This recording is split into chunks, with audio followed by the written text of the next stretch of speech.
Hello, guys, and welcome to Odds on French Open, Roland Garros 2022. Let's analyze the chart, the draw, the tournament, the main candidates, all the players with Sean Calvert. Hello, Sean. Nice to see you again. How you doing? Yeah, I'm all right. How are you? I'm great, excited, of course, about the clay, about the French Open. So, guys, let us know in the comment section or ask any question to Sean about any player. And remember, of course, to press the like and subscribe. And now let's go on with the show.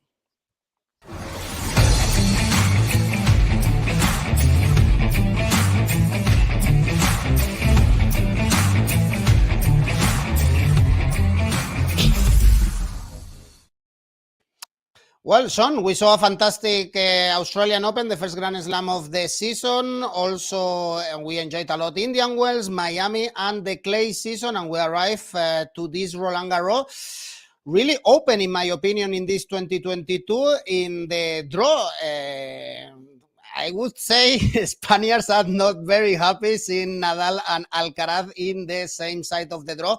As Djokovic, your first impression when you saw the draw is, Sean, what do you think?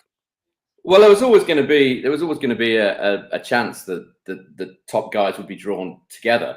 Nadal, Alcaraz, and Zverev, and that's kind of how it's turned out, isn't it? So for Spanish fans, it could be one of those situations where there's a bit of a passing of the guard, so to speak, with Nadal maybe handing over to Alcaraz.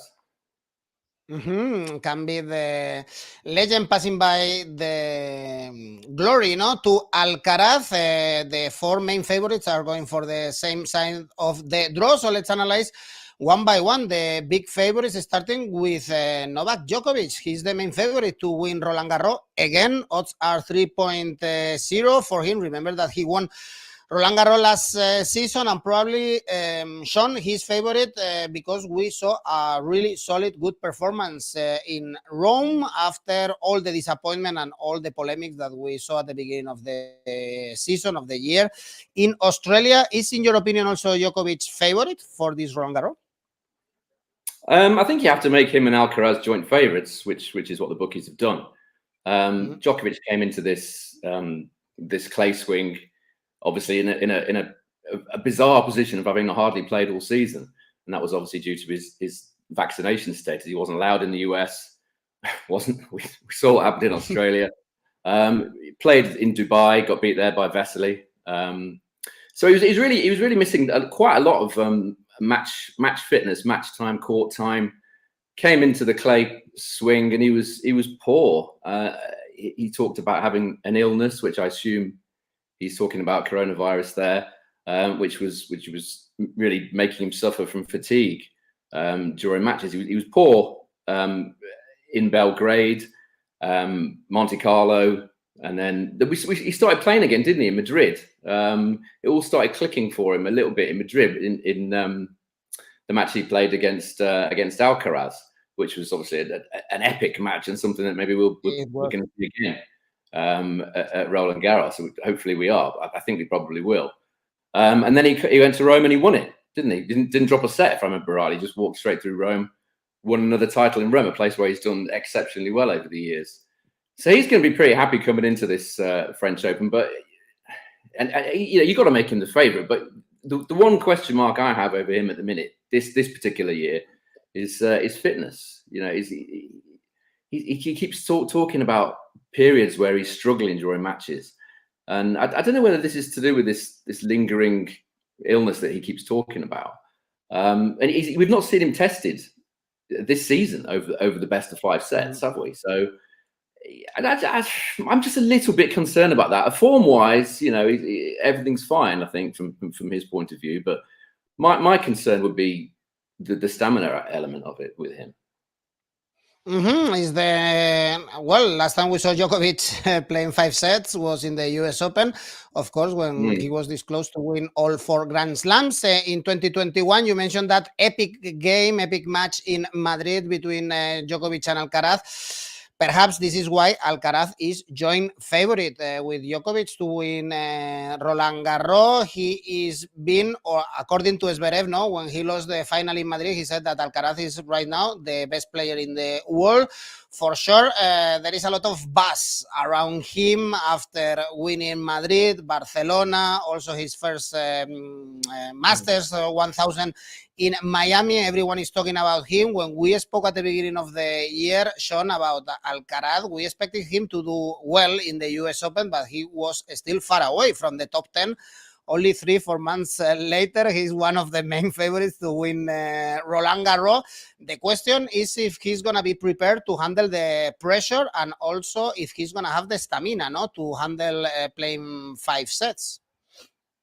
Yeah, I mean, that's one question mark that people have kind of thrown at him. You know, is he going to be able to do it over 5 sets over 2 weeks? Possibly not, but I don't really see any reason why not. I mean, if he came and won this French Open this year, he wouldn't even be in the top 5 of the youngest players ever to have won it. You know, there are 5 guys that have won it younger than him, so it's not like he'd be making history if he won this week, this fortnight. It's nothing new for teenagers to win the French Open, really. So I'm not sure I really buy this best of 5 set thing. I think he's not going to need 5 sets in a lot of these matches if he continues the form that we've seen from him so far. So yeah, the obvious problem is the draw, isn't it? He could potentially have to face Djokovic. He probably will, but I don't think that's going to worry him. He doesn't seem to me like someone that really gets phased easily. People also talk about he hasn't not got any experience. He has. He's got enough experience. He's won 2 Masters Series already this season. He's got Juan Carlos Ferrero by his side if he needs a guiding chat. So I don't really see any real negatives from Alcaraz's point of view, and I'd make him my favourite to win actually this fortnight. As far as betting value is concerned, probably not. The value probably went a few months ago before the clay swing. It's not a fabulous price that you're getting now on Alcaraz, but he's a worthy favourite. And you know, if you had to nail me down to one person I thought was going to win, I probably would pick him. Yeah. Wow. So in your opinion, the main favorite is Alcaraz, regardless, of course, the odds that are low. You had to place your bet some months ago, and you would have had better odds for sure. You mentioned Juan Carlos Ferrero, his coach. He knows what is winning in Roland Garros.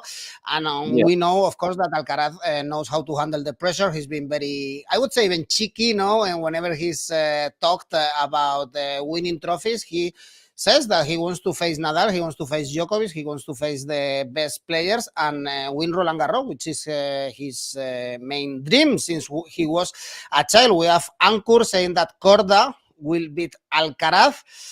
Well, the draw is not easy for Alcaraz. It's not also easy for Nadal. Everyone is kind of ruling him out. And this is, I guess, even good news for Rafa Nadal because he was not favorite also to win the Australian Open. When we analyzed the first Grand Slam of the season, we arrived there even with big question marks, no, about Nadal's fitness after that defeat in Rome. The alarms, I think, went off. But even now, Carlos Moya, his coach, said that Nadal is all right. He's always playing with pain in his foot. He had a really good start of the season, but Sean, I guess these high odds for Nadal and him being the third favorite is because he didn't do a good clay season. Well, it's all about this injury, isn't it? He's short enough for me as it is at this price. You know, he's obviously much bigger than he normally is to win the French Open, but the circumstances are very different this time, aren't they? I suppose if you're looking for positives from Nadal's point of view, he won the Australian Open while still having this injury. You know, it's the same injury that he had last season that ruled him out of the second half of last season. At which point, incidentally, he was making noises about retiring, wasn't he? He was that fed up with it, and then he came back and won the Australian Open, which very few people. I certainly didn't expect him to win the Australian Open. I'll be honest, but he did it, and he did it with this same foot injury that he's got now. the price obviously has gone out because there's now not previous years it was basically Nadal and Djokovic, wasn't it? Now Alcaraz is into the mix as well. And I think for Nadal's point of view, the foot is obviously a major problem, isn't it? So, and it's so hard to judge because is it going to flare up? Is it not going to flare up? He keeps talking about having this problem basically for the rest of his career now, for the rest of his life. He's sort of talking about. He's saying, this is a major problem. I have to learn to live with it.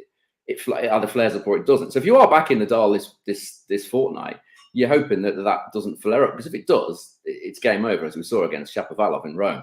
He was all credit to him for actually finishing that match, because 99% of the players on tour would have walked off, wouldn't they? In that condition, he couldn't even move. Credit to him, he stuck it out like the true champion that he is. But in terms of betting on him for this tournament, you're taking a chance on the foot, aren't you? That's all there is to talk about with Nadal, really. If it doesn't flare up, the game is still there. So if he doesn't have that foot problem, big contender. If he does have that problem, he's out. So that's as simple as that, really, when it comes to Nadal this time. Odds are around 5 for Nadal. Remember that he started the season winning 3 tournaments in a row, arriving to the final of Indian Wells, where he lost. Then he was injuring his ribs, and then it came the foot problem that kept him away from his best performances in Rome. And the next favorite is Tsitsipas, and probably here we have good odds because, as Ankur is saying, he had a lucky draw, a very easy draw. Odds are around 5 for the Greek to arrive to win the title. Actually, he was the runner-up. Last year, he lost the final against Djokovic. He also lost the final in Rome against Nole, semifinals in Madrid, won the title in Monte Carlo. So I guess we really have to take Tsitsipas into consideration when betting on the champions, Sean. Yeah, he's up there, isn't he? And deservedly so. He's extremely consistent in his clay court game. So you've got to put him up there. But for me, this price is too short. 5-1 for me. Even if he gets through to the final, he's almost certainly going to play Djokovic or Alcaraz, isn't he? And he's not going to be much shorter than 5-1 to beat Djokovic or Alcaraz. So if you're backing Tsitsipas at that price, you're assuming that he's just going to waltz through the draw, and there he is in the final. I'm not convinced that that's entirely the case. Yeah, he's got a great draw. He's absolutely delighted with the draw, and rightly so. But he has lost to Casper Ruud on clay, and he's got to beat, well, assuming the seeds work out as they appear that they're going to, then he's going to have to beat Ruud, probably. Ruud's beaten him on clay before. So I don't think it's an absolute gimme. If he gets through that, he's obviously a big favourite. Well, not a big favourite, but a favourite to win the semi-final, because that fourth quarter of the draw, where Medvedev is really open, and someone like Rublev could come through that. And again, Tsitsipas would be favourite to beat Rublev if that happened, but not overwhelmingly so. I just think this price is too short on Tsitsipas. His clay stats are good; they're very good, but they're not brilliant. They're not up there with Alcaraz and Djokovic and Nadal. They're a level lower. He doesn't break serve as often as those guys, for a start. He's 0-5 against Djokovic on clay. Alcaraz completely outclassed him in the Barcelona final. I know Alcaraz kind of went a little bit AWOL after the first set, but when he got his head back on, it was no contest, So I just think this is too short on Tsitsipas. He probably will get to the final. Chances are he probably will, but you're not getting a value price for me. And then we have higher odds for all the remaining players. The fifth favorite is Alexander Zverev. We saw him in semifinals in Rome, final in Madrid, semifinals in Monte Carlo. Last season, he made it to the semifinals of Roland Garros. So always, Sean, he is one step away to claiming the glory, but he never crossed that line. He was complaining in Madrid because the schedules were against him to at least put a fight against Alcaraz, but we saw a huge difference between Alcaraz and Zverev in that final in Madrid. Can we expect finally Zverev to cross that line and beat the top players to arrive to the final, or perhaps even winning the title? Well, he's never really had a problem crossing the line to beat those players in smaller tournaments, if you like, if you can call a Masters Series a smaller tournament. But it seems to me like he's got some sort of mental issue with regards winning a Grand Slam. Whenever he gets close, he collapses mentally. The service motion goes, the double faults start coming in, really big double faults. The unforced errors. He sometimes becomes really passive and retreats behind the baseline for reasons best known to himself. So I think if Zverev's going to make the breakthrough, I think it's a mental barrier that he's got to overcome. Now, he's got Sergei Bruguera in his camp now, which can only help him, you would think, at the French Open. But Bruguera can only do so much. I think the ability is there with Zverev. We know that based on everything we've seen from him in the past, in the latter half of last season when he was really, really good. But it seems to me it's a mental thing. He just can't overcome that Grand Slam winning mentality. It isn't there with him at the minute. He's scared of it. The true champions want it. He seems to be frightened of it. In addition to that, his best clay court form tends to come at Madrid. He's got a great record in Madrid where it's quicker. It's a bit slow for him at the French Open. All right, he got to the semi-finals last year, but for him to be, I mean, he's in that top half as well, isn't he? I can't see him beating Alcaraz and Djokovic and Nadal and getting to the final and then winning a final. I just don't see that happening. The double fault merchant, Ankur is saying about Zverev. And the last name I want to mention is Medvedev. You mentioned that the part of the draw where Medvedev is very open. The odds for him to claim the title is 51. He skipped the clay season. He didn't play. In Europe, he was farmer number one even this season, no? In the ATP, runner-up in Australia. It's a big question mark, no? Whether Medvedev is gonna perform kind of all right, but we shouldn't expect a lot from the Russian, or do you expect something? No, I don't expect anything really. I mean, he's one of a small band of players that just dislikes immensely playing on clay. It doesn't suit his game at all. So he got to the quarterfinals last year, didn't he? And I think that for him, that was a pretty good result.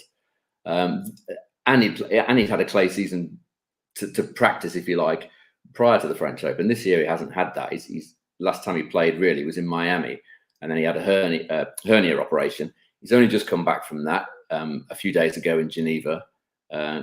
He made his return in very suitable conditions, actually, for him, because Geneva's quick. It's played at altitude. It was sunny. It was fast. It was for clay. That's about as good as it's going to get for Medvedev, and he lost in the first round to Gasquet. So it's hard to expect anything really from Medvedev, which is why that fourth quarter of the draw is really open. I can't see Medvedev. I mean, the odds give you a clue, don't they? What is it, 50 to 1? Yeah. So the odds will tell you that's pretty much for a number 2 seed in a Grand Slam to be 50 to 1. That pretty much tells you all you need to know. He can play on clay, but his win rate is about 41%, I think, on clay, and it's about 75% on hard courts. So there's a huge disparity between his ability levels on hard and clay. So he's not going to win it. It's more a question of who's going to come through that fourth quarter of the draw. That for me is the bigger question. And then let's go for that kind of question. Perhaps not to win Roland Garros, but when we are betting on games, no, and we can of course place our bets in the winner, players that are gonna arrive until the latest stages, and we can check the odds for the other perhaps non-favorites, the dark horses, and we have, for instance, the 6th favorite according to the bookies is Casper Ruud, who is doing a clay season starting from worse results to better. So he arrived in form to Roland Garros, and perhaps other clay specialists, Sean, that we can see, for instance, Dominic Thiem or the Argentinian Schwartzman. Which player we should put the eye on, the spotlight? Who do you think can achieve at least the semifinals, quarterfinals, and do a good tournament? Well, I think it's all about this fourth quarter of the draw. We're discounting Medvedev, so I think your shortlist really it has to be. I mentioned earlier Andrei Rublev, not a player I would ever pick to win a Grand Slam, all things being equal. But there's absolutely no reason that he can't come through this fourth quarter of the draw. It's by far the easiest quarter. You've got Basilashvili, Carreño Busta, Kekmanovic, Medvedev, Yannick Sinner. So those are the guys that from the fourth quarter of the draw, one of those will probably come through. If it's Rublev, he's got a great record against Casper Ruud and a decent record against Tsitsipas. So if Rublev's ever going to have a decent run at a Grand Slam, you would have to say it should be here, purely because of this draw, not because of any particular form that he's been in. But he's got a good chance of getting through this quarter. Kekmanovic is another one. You can get about 100 to 1 on Kekmanovic. He's been in fabulous form this season. He wouldn't class clay as his best surface by any means. More of a hardcore player. Even grass is decent for him. But the weather, if you go look at the weather, if the weather's going to be sunny, which it appears like it might be for the first couple of weeks, then it's going to play quick. That will help Kekmanovic. So he's someone that could come through that fourth quarter of the draw as well. And you've also got to talk about Casper Ruud in the third quarter. He, as you alluded to, he's coming into form at the right time, really, after a poor start to the clay season. You know, he got to the final of Miami. Everyone was thinking, you know, what's he going to do this clay season? You know, could he be a challenger for the French Open? Started out incredibly badly, and only in Rome did he start to play well. So he's one. Again, you wouldn't like Rublev, you wouldn't pick him as a champion, but he could conceivably get to the semi-finals, and then you might get the place money potentially. So I think those are the names that you got to look at. You got to look at Ruud, you got to look at Rublev, Kekmanovic. Sinner is another possibility, but I'm not convinced about his physicality, his stamina in a 2-week clay court tournament. He always seems to have little injuries. He doesn't seem like he's really got the physique for the 5-set 2-week tournament at the moment, but he's not without a chance. So all these guys, I think the ones in the fourth course that I've just talked about and Ruud, I think those are the ones that might represent some sort of value in this French Open, I think, for me. All right, then we have our options for this French Open, and the odds, you can check them here. You can check them in Oddspedia. Let's try to enjoy the French Open. Remember, guys, leave your comments. Tell me who do you think is going to claim the title in the French Open 2022 in the Philippe Chatrier in Roland Garros. Thank you, Sean. It's always a pleasure talking about tennis with you. And thank you, guys. Very soon, and we will be back with tennis, of course, for Wimbledon. Bye-bye.